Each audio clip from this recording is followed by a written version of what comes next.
Hello.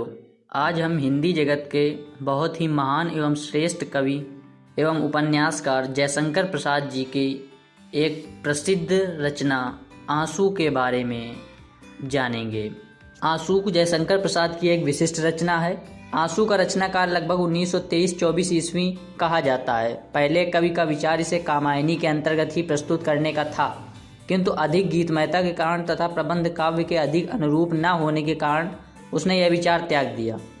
इसका प्रथम संस्करण 1925 ईस्वी में साहित्य सदन चिरगांव झांसी से प्रकाशित हुआ था। द्वितीय संस्करण 1933 ईस्वी में भारती भंडार प्रयाग से प्रकाशित हुआ। संस्करणों में अंतर। आंसू के दोनों संस्करणों में पर्याप्त अंतर है। प्रथम संस्करण में केवल 126 छंद थे। उसका स्वर अतिशय निराशापूर्ण था। उसे एक दुखांत रचना कहा जाएगा। नवीन संस्करण में कवि ने कई संशोधन किए। छंदों की संख्या 190 हो गई और उसमें एक आशा विश्वास का स्वर प्रतिपादित किया गया। कतिपय छंदों की रूपरेखा में भी कवि ने परिवर्तन किया और छंदों को इस क्रम में रखा गया कि उससे एक कथा का आभास मिल सके। कथा तत्व। आंसू एक श्रेष्ठ गीत सृष्टि है जिसमें प्रसाद की व्यक्तित्व जीवन भूति का प्रकाशन हुआ है। अनेक प्रयत्नों के बावजूद इस काव्य की प्रेरणा के विषय में निश्चित रूप से कहना कठिन है, किंतु इतना निर्विवाद है कि इसके मूल में कोई प्रेम कथा अवश्य है। आंसू में प्रत्यक्ष रीत से कवि ने अपने प्रिय के समक्ष निवेदन किया है।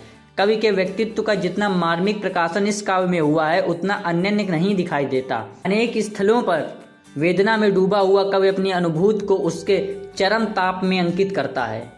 काव्य के अंत में वेदना को एक चिंतन की भूमिका प्रदान की गई है। इसे वियोग और पीड़ा का प्रसार कह सकते हैं। कवि के व्यक्तित्व की असाधारण विजय और क्षमता इसी अवसर पर प्रकट होती है।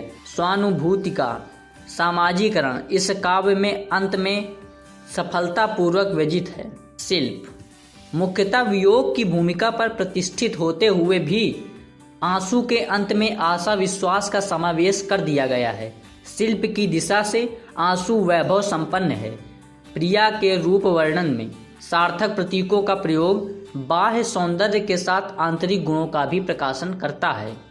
अगले पार्ट में हम जानेंगे कि ऐसा क्या है जो इस कविता को बहुत ही मार्मिक बनाता है, क्यों यह कविता इतनी प्रसिद्ध हुई, और इस कविता की कुछ पंक्तियां हम अगले भाग में देखेंगे।